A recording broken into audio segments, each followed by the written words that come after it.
Welcome. Today we're going to look at how to add a visual filter to a Bible text in Logos Bible software. For those doing hermeneutics, it's a great tool to kind of help you along with making your own observations. Actually saves a lot of time. I remember the first time I learned how to do this, I called my wife and was celebrating how many hours of my life I was going to get back because I wouldn't have to identify all the parts of speech again. So if you look at the screen, you'll see we're going to look at a passage in Ephesians 5, and notice that there's 1, 2, 3, 4, 5, 6, 7 imperative verbs already on the page. I know that just by looking at the screen. There's several conjunctions already set out in brackets. There's several words that are already underlined as verbs, and so we just see that at a glance.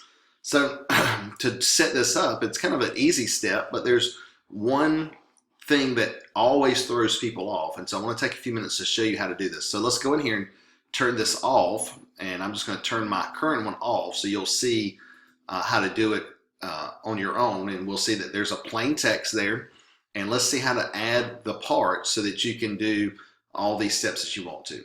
So the first thing you do is you open up Logos and you go to the Documents link, and if you scroll down you should see a link here for what's called a visual filter. If you click on that, it's going to open up the text here. Let's reduce that a little bit in size. First thing you want to do is you want to title the visual filter. So I'm going to call this one Hermeneutics Test Filter. And the reason I want to name it that is that I want to be able to go back and find it so I can edit it later on. And the way I would do that is I'd go back to my documents, and here it is actually at the top. But if I could remember, well, it's a visual filter, then I could just type that in the search window there, and it limits me down to all the filters that I have, and I can find the hermeneutics one here, and then I can go in and edit it. Now, if you'll notice here, hermeneutics test filter is the name, but over here in the right-hand corner of this part of the window, there are three words: basic, Bible, and morph. Now, what we want to do for our Bible text is we actually want to do it off of what's called the morph. And the reason for that is we're not looking at the English Bible. We're looking at the morphology. We're looking at the original Greek text in this case. And so what we want to do is make sure that this is selected. It should be black and bold. The little arrow should be pointing at it. And you should see these selections here. Now we want to work through here and make some changes. Number one, we're going to look at all morph text. That's fine. Now, the one that we're creating first is in the Greek New Testament. We're going to be reading the English, but we want to base it off the Greek New Testament. So all passages doesn't really work. It doesn't really matter. But you can go down here if you want to and just pick the New Testament, because that's all it really is, Greek in your passage. Now you have the selection here for all resources, and if you only want to do it to one particular Bible, then you can select that Bible, and it will only apply to the New American Standard in this case. Or if you have collections, and I actually have a collection known as Top Bibles, which has my top 5 or 6 Bibles listed, that I can do that off of the Top Bibles. For now, let's do it off of Top Bible so you can see the application to different texts. And then finally, you'll see where it says Logos Aramaic Morphology. But as you know, the New Testament was written in Greek for the most part. There's a few Aramaic sections, but we want to change this to look at Logos Greek Morphology. These are the settings that your screen must have if this is going to work correctly. Now, the box here, the empty box, and the formatting box is how we begin to get this to do what we want it to do. So if we click into this box, notice that nothing happens. So here's the trick that for some reason is not very clear to most students. I want you to think about the @ symbol, the ampersand, the little @ symbol like you would use in your email address. For example, info@ccbs. That number, that symbol is the Shift 2, and when you hit that, you get a drop-down menu. So on your screen, you should see this little @ symbol up here, and then a listing of different things available to you.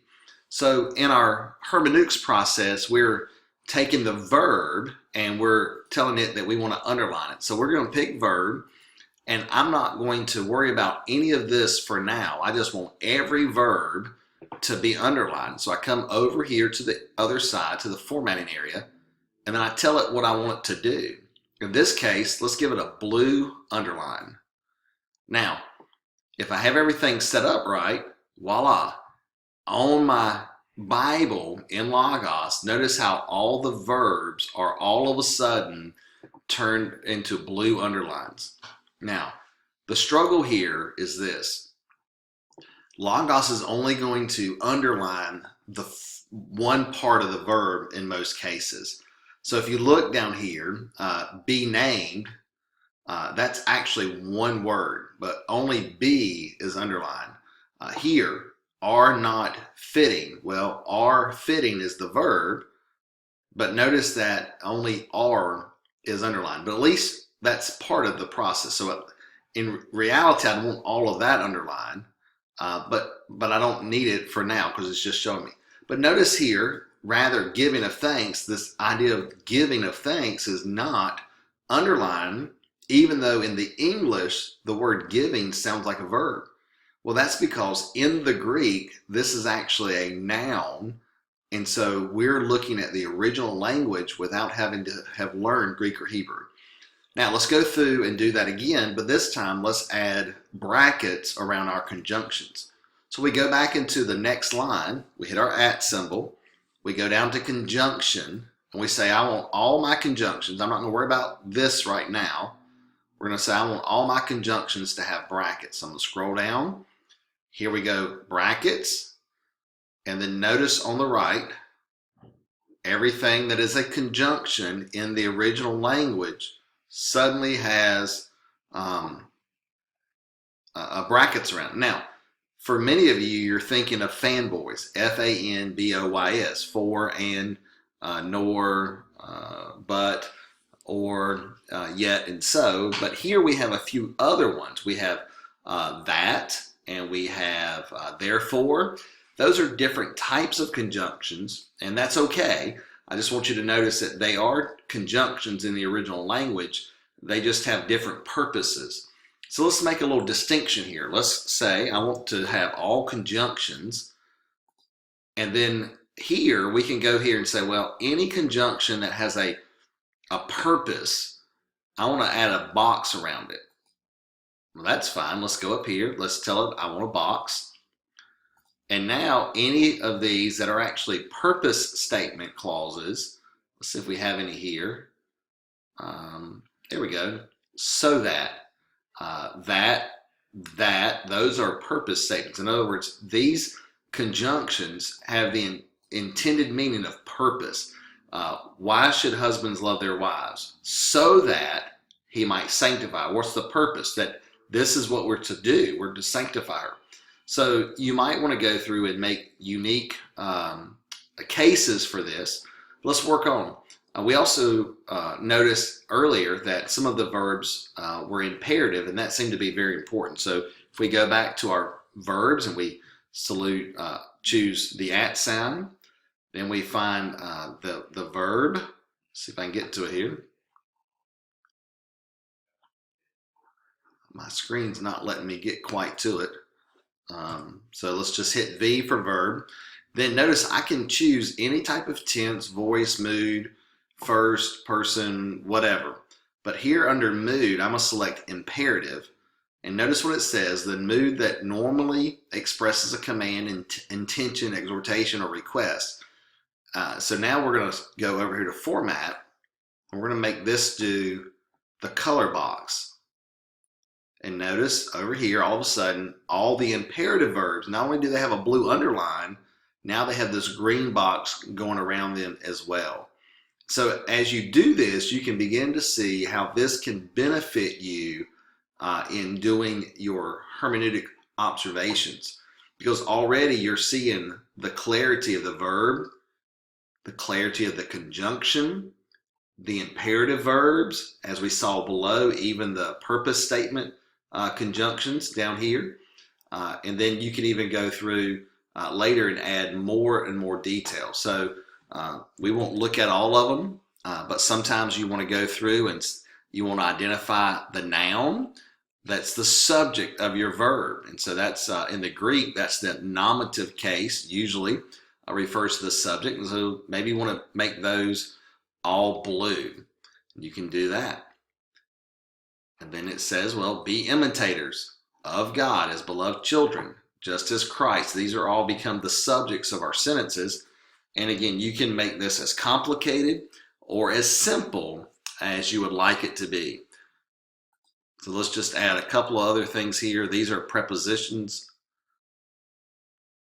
not participles, but prepositions. And so again, that might help us to see something. So as we look at our text here in Ephesians 5, we see several things just off the screen. Several commands, which is very different than the first part of Ephesians, where very few imperatives, just as there's one.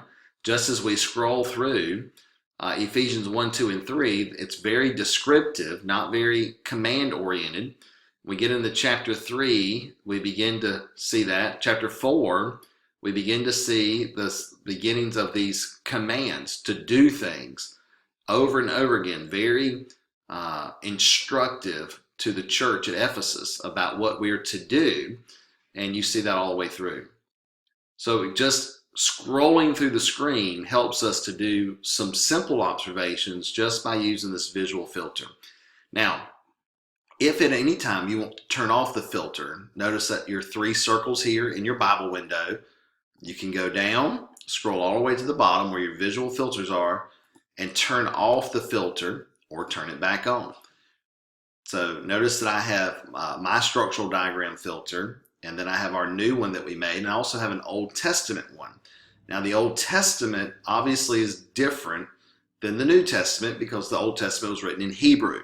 So to do an Old Testament filter, you do everything the exact same, except right here where it says Logos Greek morphology, you want to choose Hebrew and make sure that you're looking at least at the Bibles, if not the Old Testament specifically.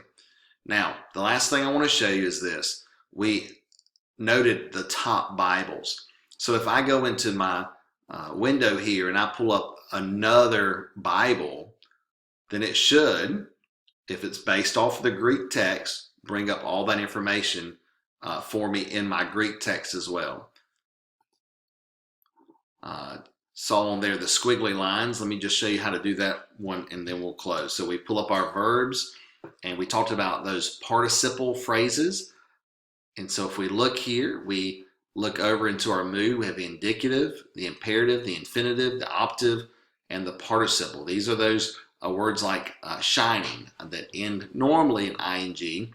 So if you want to add those with the formatting like we did in Matthew 28, 19, and 20, we just go here and then we go down and we find that little squiggly line and that adds it to our text. Let's go back up here to chapter 5 and see if we have some. There they are. So you see again the importance of having the visual filter so that you can easily differentiate between what is one type of verb versus another. And this is a new tool that Logos has added. I think you'll find it very helpful. If you have questions about how to do it, feel free to email us here at the college and we'll teach you how.